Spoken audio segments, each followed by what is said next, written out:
Episodio 13. Constantinopla, la cadena y la colina. ¿Cómo se vivía realmente la historia?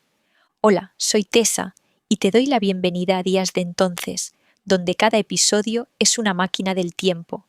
Los hechos que vas a escuchar son reales. Quienes los viven, los protagonistas de nuestra historia, son personas inventadas, gente común como la que de verdad existió entonces. Hoy viajamos a Constantinopla, la ciudad que llevaba 1000 años sin caer, en la primavera de 1453. Sus murallas nunca habían sido rotas. Su puerto lo cerraba una cadena que ningún barco había cruzado jamás. Y una mañana de abril, los que la vigilaban se despertaron con 70 barcos enemigos dentro.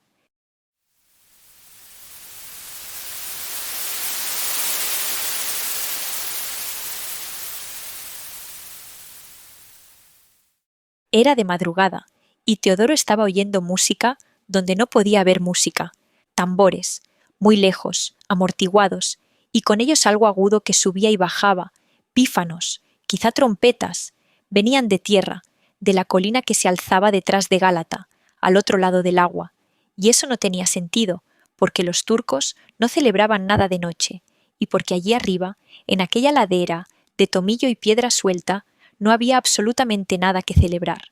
Doros estaba sentado a horcajadas sobre un tronco de la barrera flotante, con los pies colgando a un palmo del agua negra. Tenía 19 años, las manos endurecidas por la brea y un miedo antiguo, secreto y humillante. No sabía nadar. Debajo de él, hundiéndose hacia el fondo del puerto, colgaba la cosa que su familia llevaba 3 generaciones cuidando. La cadena. No era una cadena de las que te imaginas, era una bestia. Eslabones de hierro del grosor del brazo de un hombre, unidos y remachados, que cruzaban toda la boca del cuerno de oro, de orilla a orilla, más de medio kilómetro de agua, sostenida a flote por troncos de madera atados a intervalos, como un collar monstruoso puesto al cuello del puerto. De un extremo la anclaban en una torre de la ciudad, del otro, en la muralla de Gálata, el barrio de los genoveses. Cuando la subían, ningún casco pasaba, ninguno. En más de 1000 años de historia, ninguna flota enemiga había entrado nunca en aquel puerto. Teodoro se agarró al tronco, apretó las rodillas y escuchó. Los tambores seguían, y algo más, un chirrido largo, grave, de madera contra madera, como cuando arrastras una barca por la arena, pero enorme, multiplicado. Escúchame bien, porque esto pasó de verdad, y lo que Doros estaba oyendo aquella noche era el ruido más extraño de toda la historia de los asedios. Pero volvamos atrás 5 semanas. ¿Qué hace falta? Constantinopla, en abril de 1453, no era lo que su nombre prometía. Si tú llegabas por mar y la veías de lejos, se te caía el alma de puro asombro. Las cúpulas, los tejados de plomo, la mole imposible de Santa Sofía flotando sobre todo lo demás, y aquellas murallas dobles, con sus 96 torres que llevaban 1000 años diciéndole que no al mundo. Pero si entrabas, la cosa cambiaba. Dentro de aquellas murallas colosales había campos, huertos, viñas, rebaños de cabras pastando entre cimientos de palacios que nadie recordaba. La ciudad que un día tuvo 500.000 de habitantes se había ido encogiendo, siglo tras siglo, peste tras saqueo, hasta ser un puñado de barrios habitados flotando en un océano de ruinas y de coles. Doros vivía cerca del agua, y su mundo olía como huele el trabajo del agua, a brea caliente, que es un olor dulzón y áspero a la vez, y que se te mete en la ropa y ya no te suelta, a estopa, a pescado, al aceite rancio de la lámpara. Era Calafate, su oficio era meter estopa embreada entre las tablas de los cascos, a golpe de mazo y cincel, para que el mar se quedara fuera de los barcos. Un oficio humilde, un oficio que se hereda, y con el oficio había heredado otra cosa, que en su casa se contaba con la voz baja de las cosas importantes. Los hombres de su familia cuidaban la cadena, su abuelo la había cuidado, su padre la había cuidado, hasta que una fiebre se lo llevó 3 inviernos atrás, en 4 días, dejándole a Doros un mazo, una casa de 2 cuartos y una idea fija. Doros quería que se la dieran a él, quería que el día que las subieran de verdad, cuando de verdad importara, fuera él quien estuviera allí, en el cabrestante, con las manos en la madera. No por el dinero, que eran 4 monedas, por otra cosa, más difícil de decir, que tenía que ver con su padre y con ser alguien en una ciudad que se caía a pedazos. En casa vivía con su madre, que se llamaba Ana, y que había ido perdiendo la vista de coser a la luz de una candela. Comían lo que come la gente de puerto, pan moreno, que a mediados de abril ya estaba amasado con más cebada que trigo, pescado salado, cebolla cruda, aceitunas, a veces un higo seco guardado como se guarda una joya. Vino aguado, siempre, porque el agua sola no era de fiar. Doros recordaría después, con una precisión que le parecía absurda, que lo primero que notó del asedio no fue el miedo, fue el precio del grano. Empezó a subir en marzo, cuando aún no había pasado nada, cuando los turcos solo eran un rumor.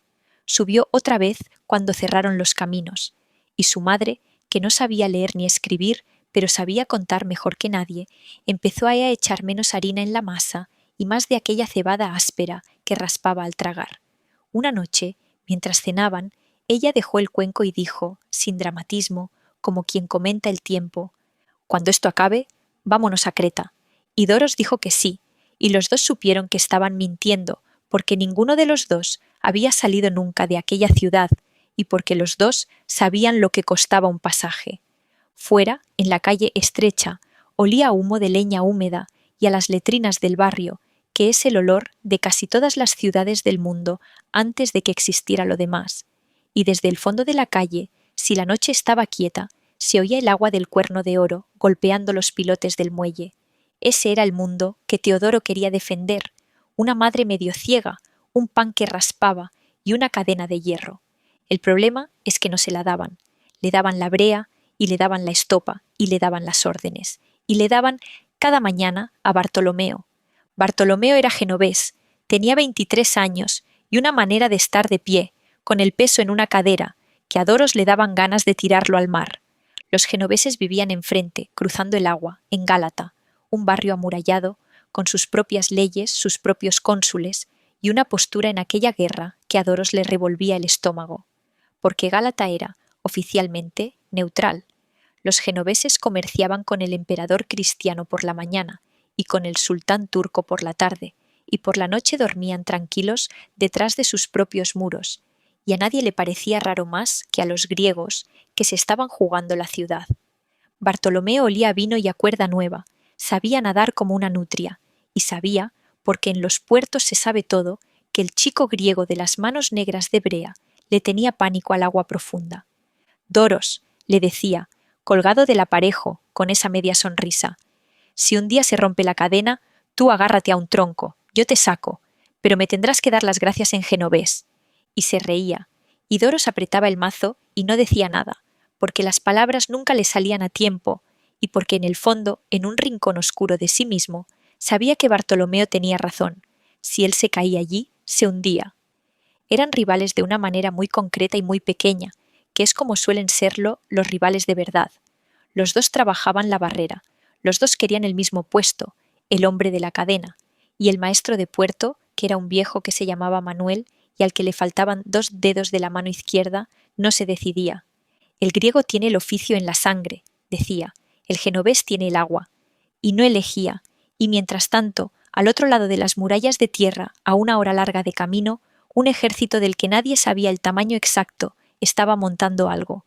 Déjame contarte lo del cañón, porque sin el cañón no se entiende nada de lo que viene. Unos años antes, un fundidor húngaro llamado Urbano, un hombre que sabía de bronce y de fuego lo que muy pocos sabían en el mundo, se presentó en Constantinopla y le ofreció al emperador cristiano un arma. Le dijo que podía fundirle un cañón capaz de derribar las murallas de Babilonia. El emperador lo escuchó y no pudo pagarle. La ciudad más famosa de la cristiandad no tenía dinero para el sueldo de un fundidor, así que Urbano cruzó al otro lado y se lo ofreció al sultán. Y el sultán, que se llamaba Mehmed, que tenía 21 años y unas ganas de aquella ciudad que le quitaban el sueño, le pagó 4 veces lo que pedía. Y este existió de verdad, los dos existieron de verdad. Lo que Urbano fundió fue una cosa que no se había visto nunca. Un tubo de bronce de más de 8 metros de largo, una boca de 76 centímetros de diámetro. Un hombre podía meterse dentro a gatas. Disparaba bolas de piedra que pesaban más de 500 kilos, media tonelada de roca volando por el aire. Hicieron falta 60 bueyes para arrastrarlo hasta las murallas, y aquí está el detalle que lo vuelve humano, y que a mí me parece lo más extraordinario de toda esta historia. El cañón de Urbano solo podía disparar unas 7 veces al día, 7, porque se calentaba tanto que había que dejarlo enfriar durante horas, y luego bañarle el tubo en aceite templado para que el aire frío no le abriera grietas al bronce. 7 disparos al día. Imagínate lo que es eso desde dentro. No es una tormenta, es una gota, es esperar, todo el día, sabiendo que en algún momento va a llegar el siguiente golpe, y no saber cuándo, y oírlo primero como un trueno sordo que te sube por los pies antes de llegarte a los oídos. Volvamos a Doros. El asedio empezó el 6 de abril. La primera vez que disparó el cañón grande, Doros estaba embreando una junta en el casco de una galera vieja, y el mazo se le cayó de la mano. No por el ruido, aunque el ruido fue una cosa que ninguno de ellos había oído en su vida. Fue por el suelo. El suelo del puerto, la piedra, tembló, y a lo lejos, sobre los tejados, se levantó una columna de polvo blanco. Aquel polvo era la muralla de Teodosio, 12 metros de alto, 5 metros de grueso, 1000 años de historia, y estaba en el aire. Los días siguientes se organizaron alrededor de aquel ritmo brutal y lento. El cañón disparaba, la ciudad contaba, y por la noche, cuando los turcos se retiraban a dormir, salían los defensores a remendar el agujero, con lo que hubiera, con piedra, con tierra, con vigas, con toneles llenos de escombro, con las puertas arrancadas de las casas vacías, mujeres, niños, monjes, todos. Doros pasó más de una noche subido a un boquete, pasando cestos de cascotes de mano en mano, oliendo el polvo de cal que se le pegaba a la garganta y le dejaba la boca como un ladrillo. Hubo una de aquellas noches que Doros no olvidó. Estaban tapando una brecha cerca de una torre, pasando cestos, y a su lado trabajaba una mujer de unos 40 años, con las manos en carne viva, que no paraba nunca. Cargaba, volcaba, volvía. En un descanso se sentó junto a Doros, sobre un montón de escombro, sacó de la faltriquera medio pan de cebada y lo partió por la mitad sin preguntar. El pan sabía a polvo, porque todo sabía a polvo. Doros le dio las gracias. ¿Tú crees que aguantará?, preguntó ella, con la boca llena, señalando con la barbilla el muro que estaban levantando con sus propias manos. Y Doros, que tenía 19 años y no sabía nada de nada, le dijo que sí. Le dijo que aquellas murallas llevaban 1000 años aguantando, que las habían intentado tomar los ávaros, los árabes, los búlgaros y los rusos, y que todos se habían ido a su casa. Le dijo que además tenían la cadena, y que mientras hubiera cadena, habría puerto, y que mientras hubiera puerto, habría pan. La mujer masticó un rato, mirando el muro. Mi hijo dice lo mismo, dijo, y se levantó a seguir cargando cestos. Doros no le preguntó dónde estaba el hijo. En aquella ciudad, en aquellas semanas, no se preguntaban esas cosas. Se quedó un momento solo, con el sabor a polvo en la boca y el frío de la noche metiéndosele por la camisa mojada de sudor. Sobre él, muy alto, la muralla de Teodosio tapaba las estrellas, y al otro lado de aquella muralla, a 200 metros escasos, en la oscuridad, 60 bueyes dormían junto a 8 metros de bronce que a la mañana siguiente iban a volver a disparar. Él no lo sabía, nosotros sí, y es raro quererle bien a alguien que lleva 500 años muerto. Y de día, la cadena, porque el sultán tenía barcos, muchos, y los barcos no servían de nada. La flota otomana estaba fuera, en el mar de Mármara, dando vueltas como un perro delante de una verja. Dentro del cuerno de oro, del lado bueno de la cadena, dormían tranquilas las galeras cristianas. Mientras la cadena estuviera arriba, la ciudad tenía un costado seguro, un puerto donde comer, donde reparar, donde respirar, y todos los brazos que no hacían falta allí podían ir a las murallas de tierra, a tapar los agujeros de Urbano. La cadena era el motivo por el que Constantinopla seguía viva. Doros lo sabía. Se subía a la torre cada mañana, ponía la mano en el eslabón más alto, hierro frío, áspero, con la sal cristalizada en las juntas, y se le hinchaba el pecho de una cosa parecida al orgullo. Una vez, a mediados de abril, los turcos lo intentaron de frente. Vinieron con las galeras a probar la barrera y hubo una batalla en el agua, fea, con flechas y fuego, y 4 naves cristianas se rompieron los cuernos contra ellos y aguantaron. La cadena aguantó. Aquella tarde Bartolomeo le pasó un pellejo de vino sin decir nada. Doros bebió, estaba caliente y sabía a resina. Se lo devolvió. Sigue arriba, dijo Doros. Sigue arriba, dijo el genovés. Fue lo más parecido a la paz que tuvieron, y ahora vuelve conmigo hacia aquella noche, al 21 de abril, y a los tambores que sonaban en la colina.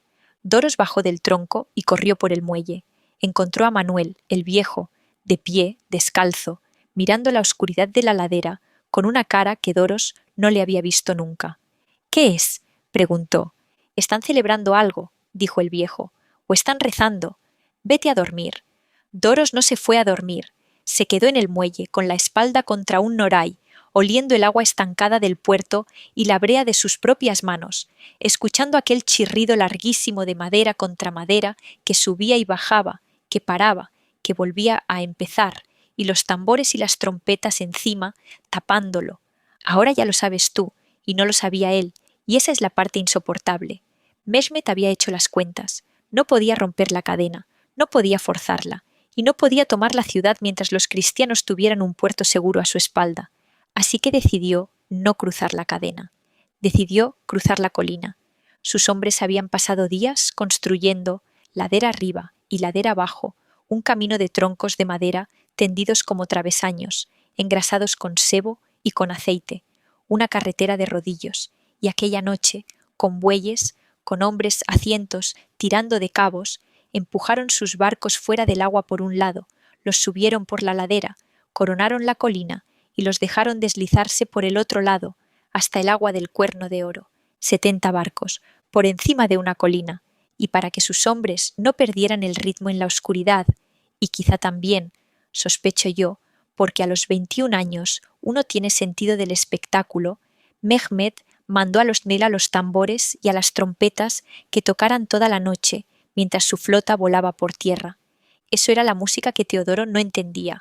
Amaneció el 22 de abril. Doros se había quedado dormido contra el noray. Lo despertó un grito, luego otro, luego una campana, y otra, hasta que todas las campanas de la ciudad estuvieron sonando a la vez, que es un sonido que no se parece a nada, y que en Constantinopla significaba una sola cosa. Se puso de pie con las piernas dormidas y miró al agua. Dentro. Estaban dentro. En el Cuerno de Oro, del lado bueno, del lado seguro, del lado que llevaba 1000 años siendo seguro, había galeras turcas meciéndose con una calma insultante, con los remos quietos, como si siempre hubieran estado allí. Y a 200 metros a su izquierda, intacta, tensa, perfecta, inútil, la cadena seguía subida. Nadie la había roto, nadie la había tocado. La habían saltado por encima de una montaña. Doros se quedó mirándola muchísimo rato. Recordaría toda su vida ese momento con una precisión rara.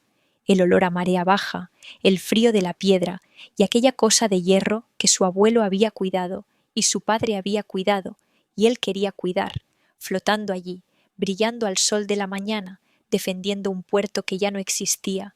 A su lado, alguien respiraba fuerte. Era Bartolomeo. Tenía la cara blanca. Por tierra, dijo el genovés, y le temblaba la voz. Los han traído por tierra. Y no se rió de él.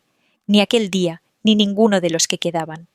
Lo que vino después de aquella mañana fue peor de lo que Doros era capaz de imaginar, y no porque hubiera más muertos, que los hubo, sino por una cosa más callada. Se acabó el descanso. Hasta el 22 de abril, la ciudad tenía un lado por el que no había que preocuparse. Ahora no. Ahora toda la orilla del puerto, kilómetros de muelles, de almacenes, de murallas bajas construidas para contener el mar y no un ejército, había que vigilarla. Y no había hombres, nunca los hubo. Los defensores eran unos pocos miles, griegos, un puñado de genoveses y de venecianos que se habían quedado por vergüenza o por negocio, monjes, marineros, panaderos. Enfrente, decenas de miles. Manuel, el viejo de los 2 dedos, los reunió a los 2 en el muelle. No hubo ceremonia. Se acabó lo de la cadena, dijo. La cadena ya no sirve para nada. Ahora vosotros 2 os encargáis de las barcas. Y así fue como Teodoro, el griego que no sabía nadar, y Bartolomeo, el genovés que se reía de él, acabaron pasando 5 semanas juntos en la misma barca. Su trabajo era este, y era un trabajo malo, remar de noche, sin luz, a lo largo de la orilla del puerto, buscando dónde estaban los barcos turcos, contándolos y volviendo a contarlos. Después, remendar lo que se pudiera, rellenar de estopa una brecha en un casco, reforzar una empalizada, volver antes del alba. De noche el puerto olía distinto, olía a algas y a humo de las hogueras del campamento otomano, que se veían al otro lado como un pueblo entero de luciérnagas, y que eran tantas que Doros dejó de contarlas para no desanimarse. Se oían caballos, se oía algunas noches un canto, y en la barca, con el agua negras a un palmo, Doros iba agarrado a la borda con una mano y remaba con la otra, y Bartolomeo lo veía, y no decía nada. Una noche, a principios de mayo, se les enganchó el remo en un cabo sumergido, y la barca dio un bandazo. Doros se fue de espaldas. No llegó a caer. Una mano lo cogió por la pechera y tiró de él, y se quedaron los dos quietos, resollando, muy cerca el uno del otro en la oscuridad. «Ya está», dijo Bartolomeo, «ya está». Doros esperó la broma, la frase sobre las gracias en genovés. No llegó. «Mi padre tampoco sabía», dijo el genovés al cabo de un rato, muy bajo, mirando el agua. «Se pasó 40 años en el mar y no sabía. Los marineros no aprenden. ¿Para qué? Si te caes lejos de la costa, saber nadar solo sirve para tardar más». Se quedaron callados. Muy lejos, en la muralla de tierra, el cañón de Urbano soltó su trueno de la noche y el agua del puerto se rizó. No se hicieron amigos, que quede claro, porque en la vida real esto casi nunca pasa de golpe. Siguieron picándose, siguieron queriendo el mismo puesto que ya no existía, siguieron siendo un griego y un genovés en una ciudad donde eso importaba mucho. Pero a partir de aquella noche, Bartolomeo remaba del lado del agua abierta y ponía a Doros del lado de la orilla, y no lo dijeron nunca. Y aquí, mientras ellos remaban, la ciudad empezó a mirar al cielo. Hay que entender una cosa para entender lo que pasó al final, y es que aquella gente no vivía en un mundo de causas y efectos como el tuyo. Vivía en un mundo que hablaba. Las cosas significaban. En Constantinopla circulaba desde hacía siglos una profecía. Decía, entre otras cosas, que la ciudad nunca caería mientras creciera la luna. La noche del 24 de mayo, la luna llena salió sobre el Bósforo y a la vista de todos, sin aviso, empezó a comérsela una sombra. Fue un eclipse parcial. Nosotros sabemos lo que es. Ellos vieron cómo a la luna le faltaba un trozo la misma noche en que sus vidas dependían de que estuviera entera. En las murallas los hombres se santiguaron. En las casas hubo mujeres que se echaron a llorar sin saber muy bien por qué. Al día siguiente, para levantar los ánimos, sacaron en procesión el icono más sagrado de la ciudad, una imagen antigua de la Virgen, la Odeguetría, la que según la tradición había pintado el propio evangelista Lucas y que llevaba 1000 años protegiendo Constantinopla. La subieron a hombros y la pasearon por las calles, entre incienso y letanías, y en mitad de la procesión reventó una tormenta. Cayó un agua que no dejaba ver, un granizo que hacía daño, y las calles se convirtieron en ríos de barro. Y entonces, delante de toda la ciudad, el icono resbaló de los hombros de los porteadores y cayó al fango. Doros estaba allí, vio el barro, vio a los hombres agachados, arañando el suelo, intentando levantarlo, y vio que pesaba, que no podían, que la madera se les escurría de las manos mojadas. Recordaría el olor, barro, incienso mojado y lana empapada, que es un olor triste, y recordaría el silencio de después. Al día siguiente amaneció sobre Constantinopla una niebla espesa, densa, impropia de finales de mayo, que no se levantó en todo el día, y cuando por fin se abrió, al anochecer, hubo quien juró que sobre la cúpula de Santa Sofía descansaba un resplandor extraño, una luz que no era de fuego. Los griegos dijeron que era el Espíritu de Dios abandonando la ciudad. Yo no sé lo que vieron, sé lo que pensaron que veían, y sé que a partir de aquella semana, en las murallas, los hombres empezaron a hablar en pasado. El 28 de mayo por la tarde, el emperador convocó a la ciudad entera en Santa Sofía. Se llamaba Constantino, el 11º de su nombre, de la casa de los paleólogos. Existió de verdad. Era el número 80 y tantos en una línea de emperadores romanos que empezaba, sin cortarse nunca del todo, 1500 años atrás. Aquella tarde entró en la iglesia más grande de la cristiandad a despedirse, y pasó una cosa que a mí me pone la piel de gallina cada vez que la pienso. Los griegos ortodoxos y los latinos católicos llevaban 4 siglos peleados, un cisma de verdad, con excomuniones, con odio, con griegos que preferían el turbante del sultán a la mitra del papa, y lo decían en voz alta. En aquellos meses de asedio se habían negado a rezar juntos. Los griegos consideraban profanada la iglesia donde había oficiado un cardenal latino, y no entraban. Aquella tarde entraron todos. Doros entró. Nunca había estado dentro. Le dolieron los ojos. Aquello no tenía tamaño humano. La cúpula parecía colgada del cielo con hilos. El oro de los mosaicos se movía con las velas. Olía a cera, a incienso viejo, a piedra fría y a demasiada gente. Iban griegos y venecianos y genoveses, monjes y soldados y marineros, y el emperador, y todos comulgaron juntos, en griego y en latín a la vez, porque al día siguiente iban a morir juntos y de pronto la teología pesaba muy poco. Bartolomeo estaba a 3 pasos de él. Cuando salieron a la noche, ninguno de los dos dijo nada. Doros se fue a dormir 2 horas a un almacén. Soñó con el chirrido de la madera. El asalto empezó de madrugada y duró lo que dura una vida. No te lo voy a contar con detalle, porque fue un horror y porque el horror repetido no enseña nada. Te cuento lo que hace falta. Los otomanos atacaron por oleadas, 3, cada una más dura que la anterior. Los defensores aguantaron la primera, aguantaron la segunda y estaban aguantando la tercera.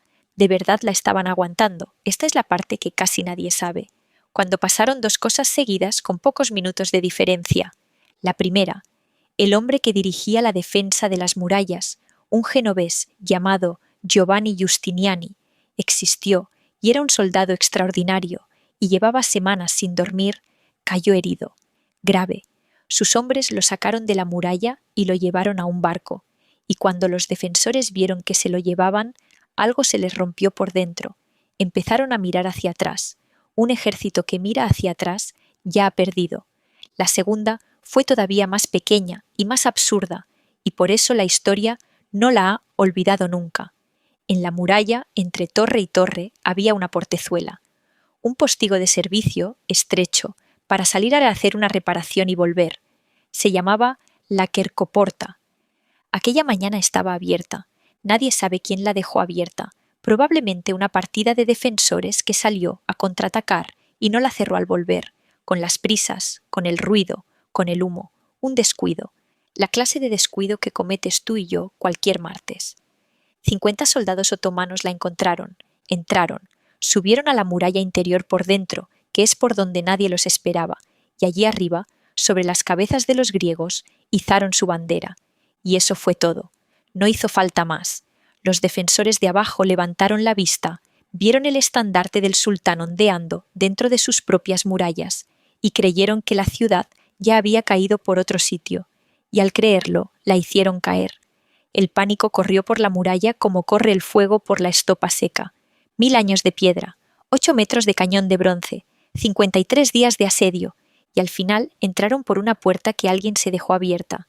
Al emperador Constantino lo vieron por última vez quitándose las insignias imperiales para que no lo distinguieran y echándose a pelear a pie, como uno más, en la brecha.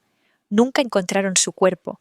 De un hombre que descendía de 1500 años de emperadores, no quedó ni una tumba.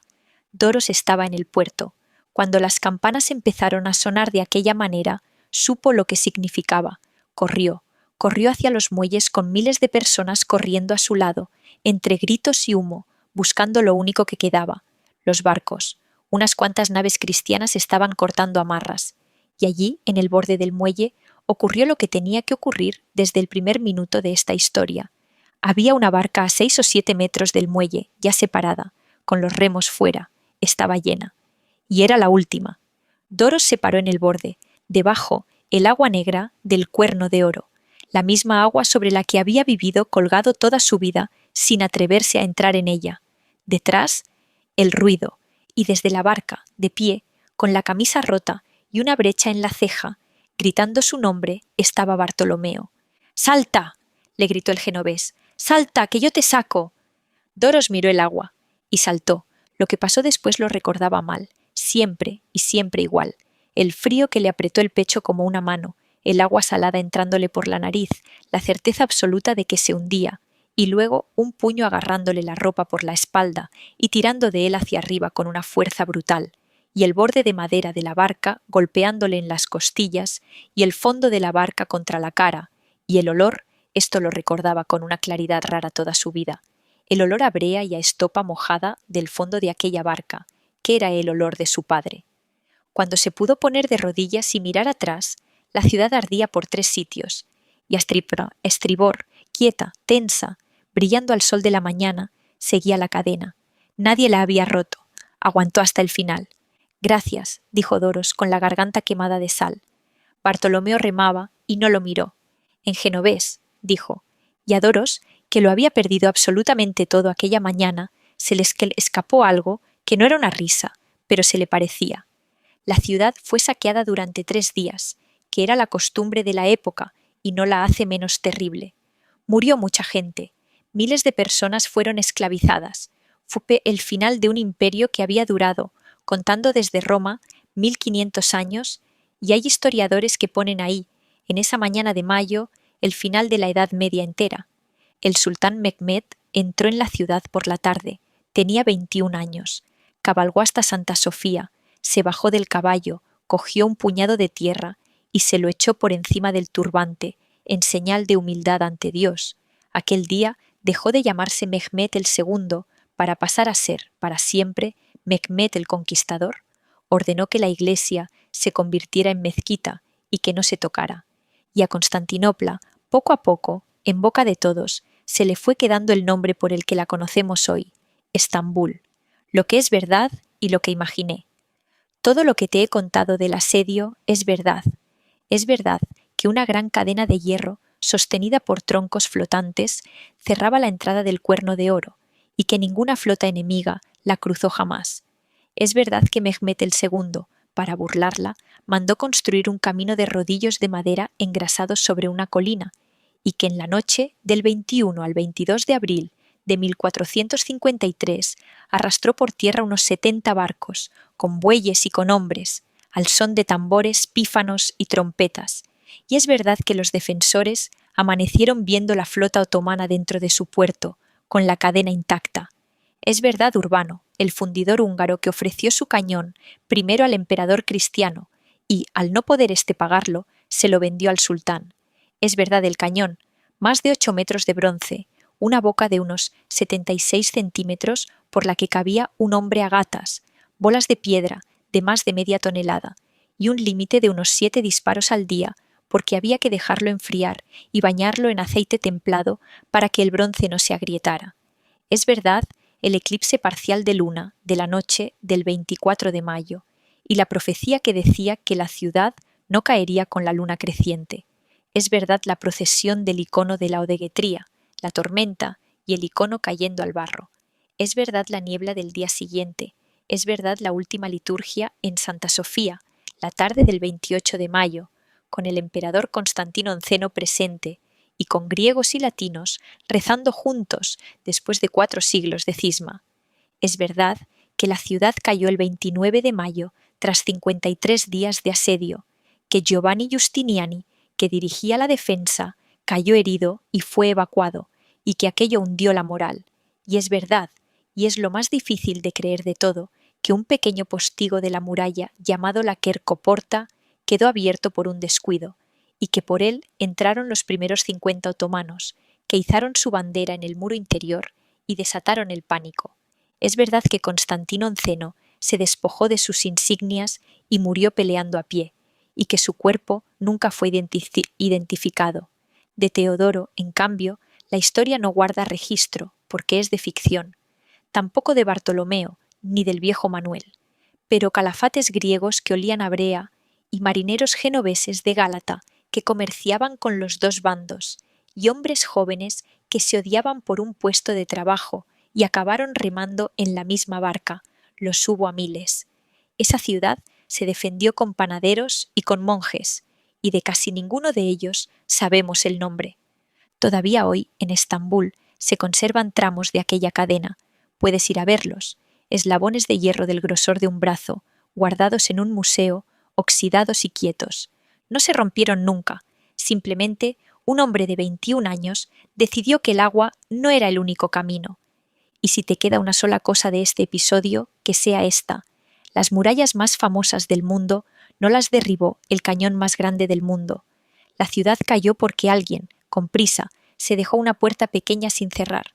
Esos son los días de entonces, los días en que las personas comunes vivieron los momentos extraordinarios. Yo soy Tessa y te espero en el próximo viaje.